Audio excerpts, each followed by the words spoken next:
45% of Americans want to take Ozempic, and we're going to talk about Ozempic today. And if you don't know who we are, my name's Emily and this is Sarah. And we live a keto lifestyle and have lost weight and gained weight. Lost weight, gained Hundreds weight. of pounds. Yes, over the last 39 years. We're 39, by the way. Yeah. Well, not like since we're like a baby. I think I started gaining weight when I was probably 12, 11. So Ozempic has been taking the world by storm, and we've never talked about it on our channel, mainly because we make fun cooking content, and so I never thought it was appropriate to even mention Ozempic. But it is getting to the point now where I think that we need to talk about it, regardless of what it actually does or the implications of that, because Sarah and I are not medical professionals, so we cannot talk to you about the side effects or whether it's good for you or not. Although a lot of people have found success with it. I think that it's okay to take Ozempic. That's just me. If you find that it helps you and it makes you change your habits, it makes you lose weight, makes you healthier, you can finally get control over that food noise in your head, because I have heard from people who have taken Ozempic that that is one of the main benefits, is that you just don't have like this constant urge to eat and overeat, and you actually don't really want to eat anything at all. And when you're hungry, you do eat, but then you lose like that will to eat again within 10 minutes. So I know for me, that would have been awesome over the past X amount of years where I was trying to lose weight. I really didn't care about the risks when I was trying to lose weight in high school. I tried the cabbage soup diet many times. The cup of noodle soup, I call it. Really? Yeah, like 60 calories. I tried all types of things. I did not care about the ramifications of it. I didn't care if it was sustainable. And I think that for me, when you read the article that Forbes put out that I referenced in the beginning of this video, the highlight, it said that 45% of Americans want to take weight loss drugs, but then a lot of them tend to lose interest when they find out that you have to inject it yourself, or that your insurance doesn't cover it, or it's very, very expensive, which it is. I think that some of them are like $1,000 a month. What? Yeah. Wow. Yeah. That's crazy. I mean, most people do not like needles. Right. Let's just be honest. That's true. And even more people lost interest when they found out that you have to be on it indefinitely. And I think that goes with everything when it comes to weight loss, unfortunately, because Sarah and I have really tried any possible way to lose weight over the past how many decades. And the truth is that if you go back to eating the way you were before, you will gain it all back and more. And that's our rhyme that we have said many times on our channel, and it's unfortunately true. So you can go on keto and lose a bunch of weight, but if you go off and you don't eat at your current weight, which is far less than you would be eating if you were 300 pounds, then you will start to be 300 pounds again. It'll take a while, but you will get there. And we just talked about this over the past couple of videos, that Sarah and I have gained weight over the past, since mid-2023. Sarah and I have gained about 15, 17 pounds over that time, because we stopped paying attention to what we were eating. Even though we were eating low carb, we were eating keto, we were just eating way more than we needed to, out of boredom or anxiety, or to fill the time. Yeah, fill the time with what we were doing. It doesn't matter how you lose the weight at the end of the day, Ozempic or keto or whatever other diet that you plan on doing. If you go off and start eating like you were, it's just going to come back on. Your weight will be the same, if not more. I know that a lot of times I gain the weight faster than I lost it because I felt like I was making it up. I don't know, for all the times that I didn't indulge, I felt like I gotta get it in all now. What else can I order? Right. Yeah. So if I was on keto, maybe 2012, there's been so many attempts that I could count any year, and there was a period of time in that year where I was on keto for 3 or 4 months out of that year. Once I got off of it, it was like, what haven't I eaten during this time? Make up for it and eat it now. I must eat it now. And then after a certain point, nothing was making me happy anymore.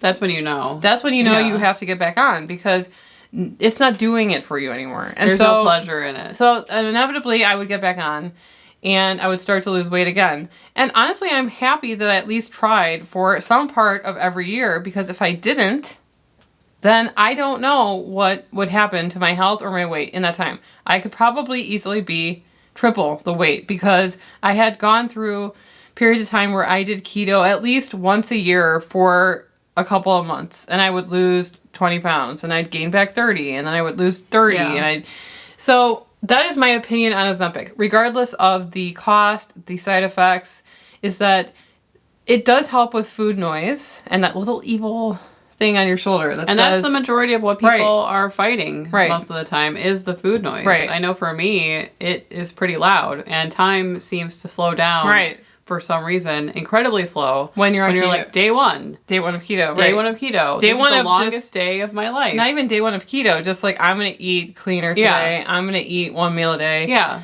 In the beginning, until you get used to it, until it becomes a routine and you're like, no, I'm doing this. And that's how you get rid of the food noise, at least for me, is to like, just be like, I want to eat keto. Right. Like, it doesn't matter what we're ordering for dinner. Tell me and I'll find a protein and a vegetable. And I don't think about it beyond that. I want to just eat the protein and vegetable and call it a day. Stop thinking about food. I'm eating to survive, not eating to living to eat. Is it living to eat? Eating. I'm not eating to live. No, I'm not living to eat. I'm eating to live. Right. I find it's like something, okay, so if I had to think about it, it would be like drinking non-alcoholic beer if you're trying not to drink. To me... Wait, in what regard? That when I eat clean keto, I kind of lose not the love of food, but kind of. Yeah. And I would never drink a non-alcoholic beer for the taste. And so when I'm eating steak and I'm eating veg, it just doesn't do it for me in a way that's going to make me overeat or... Do you see what I'm saying? You feel like it doesn't type of satiated. It doesn't give you that same... Rush. feeling of eating really bad carbs in the beginning at least. And so I lose the food noise when I'm on keto and I'm actually eating very clean. I kind of just get into this routine where I'm just like, whatever, shovel it down, on to the next meal. Down the gullet. Nothing excites me in regards to food. And honestly, that's like why we try to make kind of crazy recipes on our channel, because day to day, I don't find all that much enjoyment in what I eat. It tastes good, but it's not like I'm craving it. It's just... But that means it's a good thing. That is a probably good thing. I don't want to spend my entire life thinking about what I'm going to eat next. Honestly, it's kind of tiring. I know that some people plan breakfast, lunch, dinner, snacks in between. Oh my... That's so many things to plan and so much to buy. I don't want to think about food all the time. I just want to eat it and move on with my life. I don't want it to be like the main thing of every day is like what I'm going to be eating. Right. You know? Is that depressing? Are we depressing? No, but I think that's the food noise thing that Ozempic can help with, is that. And if you've gone on keto for like a couple of months, you never get past the whole food noise phase. Right. If you're only on it and then you break, but a year in, or if you're consistently on it for 6 months, 8 months, it's just kind of like, whatever. You don't think about food that much. And Ozempic does that, I guess, for you quickly. Apparently, though, it can make you feel that way about a lot of things. Joy in general. It's hard to... Yeah. You won't find the same... Anything that's kind of like led from this impulse, you won't feel the same about it. Like smoking or drinking. A lot of people quit drinking completely when they start taking it. I mean, that's a good thing, I think. So Sarah and I are not against Ozempic. I think that it's going to come out that it is helping a lot of people, but the second they get off of it and like... I think it takes a month or something for it to fully leave your system. You will start to you will start to feel those urges cravings again. Yeah. Yes. And so maybe it will be one of those things where people get on it and they get off of it and they get on it. Now, from a channel perspective, from an industry perspective, Sarah is apprehensive about Ozempic being like, what if half of America ends up taking Ozempic? What if they find out a way to like make it super cheap where it's like $20 a month or something? Is there a chance that people wouldn't even bother doing keto anymore? Sarah believes so. And you know what? Companies are actually, they're worried about it too, because they're finding that a lot of the junk food and a lot of the things that they make a lot of money on are not selling as well. So they don't want people on Ozempic. Yeah. And so from like an industry standpoint, yeah, we are concerned that why would you bother with keto? But there is something about, you know, eating cleaner, eating less carb-based foods that I like better. Too. Feel better, right? And so that's there will always be people, I think, that are not going to take Ozempic. They will stay away from it just based on the fact that they just want to do it the keto way, or they want to do it whatever way that they have found success. But yeah, I would say that there is a chance that people might just say, why bother? And that worries Sarah because, we are making keto content. Right. And we already started late, by the way. We already started late in this niche. Like, keto at its, like, prime time, like, glory days was 2016 when we quit keto and we quit the channel because we started way back then. I hope that there will be more research about the benefits of eating keto or low carb that come out regardless of weight loss. I know I feel so much better eating keto than I do when I'm indulging in carbs or sugar or, things like that. And I hope that there will be more research that hopefully convinces people that they should try keto or reduce their carbs in some way. Right. Like, we eat technically keto most of the time. And so I feel like I feel my best when I'm doing this. And I hope that other people will continue to watch just for us, even if they're on, Ozempic or whatever. You can still watch us. You can still watch us, right. But anyway, I don't know. I am worried about it.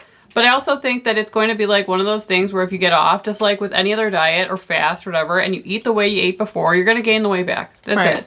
Keto for us, this is the longest that we've been able to keep it off in terms of like not going off the rails back to like 260 pounds or whatever. I have never had this long of a time where I have stayed, within a range of weight. Besides us gaining 15 pounds, during the most stressful year of our life, I feel like keto has allowed me to slow down the regaining process. At least. For sure. And so, but I know that the food noise is the problem. But I also know that if I was in my early 20s, late teens, that I would not care about the side effects. Right. I would do it in the most unhealthy way possible. And now, of course, the wisdom that comes with age, Right. we are attempting to do it the right way. I don't know if I'm not against it. And I think, hey, do what works for you. Just be aware that, you're going to either have to keep taking it forever, or maybe people take Ozempic and then afterwards they try to do keto, although I don't really see that happening either. So it's like one of those things where you will be doing one thing or the other forever, or trying to at least control what you're doing forever, or you will end up back at the same weight you were before. Ozempic stops the food noise, right? But if you can stop it yourself, then you have to pay for it. The end. I know it's very simplified, but that's how I feel about it. Like, even when I think about going on vacation, normally we would think about every food place from here to Timbuktu, every stopover, every layover, what's in the airport, what's in the plane, what's the snacks on the planes, what can I get some combos? Like, if you can stop the food noise, you're gonna have to get a hobby too. That is the end game. Right. That is it. It's that constant, like, what am I going to put in my mouth next? And I think that that's what Ozempic helps with, right? And so I feel like I am able to control the food noise on keto. But I don't blame people because I feel like it's not easy to stop listening to those noises too, and to be like, I don't want to eat it. It's not even like the food noise to me. It's like you see the people having success and you go, all right, well, I will try anything. There are people doing really crazy things to lose weight in the past. I mean, people think that keto is crazy to lose weight. Right. There might be people who think that Ozempic is less extreme. Right. To me, that's crazy. It's not crazy. It's just like, whoa, people really do have like this they have a bad viewpoint of like living ketogenically. And until, there's a lot of people who enjoy too, not triggering people, but like showing the extreme sides of living like a carb-free life, right? And so that can make people turned off by keto and by this lifestyle. I think that, compared to when we first learned about Atkins and keto way back, 2001. I don't even know. 2001. It was even crazier back then. Now at least people know that there are some people who don't eat carbs, or they don't eat. I mean, it's like always been around in like popular culture. That's what people do to like maintain their weight. Like even though in The Devil Wears Prada, when she's like, "It's not fair. You eat carbs." You know, it was known that people restrict carbs to lose weight. Yeah. So I don't know why people are just so turned off by it now. Like that's so restrictive. It's like that is the known thing to help people lose weight. I don't know. That's just another rant. But to me, it's just. Yeah, is it going to become more accepted to take Ozempic than to be on keto? And I really find it, you know, there's a saying called Ozempic face that is going around when people see that people have lost weight. And that is not because of Ozempic. That is because of weight loss. Right. You look different when you lose weight. Right. And some people, they end up looking older. They end up looking like their face is less full, so they have more wrinkles. They look gaunt. And people say, oh, Ozempic face. That happens even if you are losing weight on keto. Or any type of diet. I noticed that when I got down to my lowest weight, I started to feel worse about myself. I know, that's crazy. Because I started to see more loose skin, my neck, and everything like that. I'm like, things I never noticed before. It's like fat kind of fills it out. And so after a certain point, you might want to reassess, like, do I need to lose more weight? Am I going to feel worse? We don't like to talk about medical stuff on our channel because we're just a bunch of bozos on the internet that do cooking videos. But it's not like I'm against it. I'm just not necessarily for it for me right now. Right. But yeah, I think everyone's journey is going to be different and you got to do what you're going to do. I will say though, there is some research that says that there is a natural thing that raises GLP-1. And that is something called yerba mate tea. Yerba mate. Is it yerba mate? I don't know. It's yerba mate. I bought some. Yerba mate tea apparently raises GLP-1 levels in people, and GLP-1 is what Ozempic does as well. So it doesn't taste good because I tried it. It typically tastes like green tea. I'm more of a fan of like spearmint and stuff like that, or you know, but I don't know if you guys are interested in that. But if you want to like maybe try to reduce your appetite. Using the same mechanism as Ozempic, it's just not as strong, obviously, then look up yerba mate. I can leave the one that we bought. I've only drank it once, and then I forgot that I had it. I have it too. It's not like I noticed a difference either. So, but I think that if you drink a couple cups a day or something, you're supposed to feel your hunger go down. So, okay, maybe at the very worst, I don't think it tastes that bad. It tastes like green tea. To me, it tastes like lawn in a bowl. Well, that's what green tea is. Yeah. So I'll leave that linked. But yeah, if you guys have any, maybe you've taken it. Have you taken Ozempic? Let us know. There's nothing to be ashamed of. Yeah. No one's going to judge you here. Let us know in the comments. We would love to hear it. And if there's any other topics that you guys want us to cover on our channel, please let us know. We're trying to open up this space to just talk about general topics that people that are our age or above or whatever are interested in. So that could be anything, really. Right. We're just picking things that we like for now. So, and that is the podcast. That's the pod. That's the podcast. That's we can't say the same thing as those other people. They're not watching. It's all right. If they do, then leave. Someone tag my first Sam million. Parr and that's the show. Yeah, that's it. That's the show. Do do do do do. Beep beep.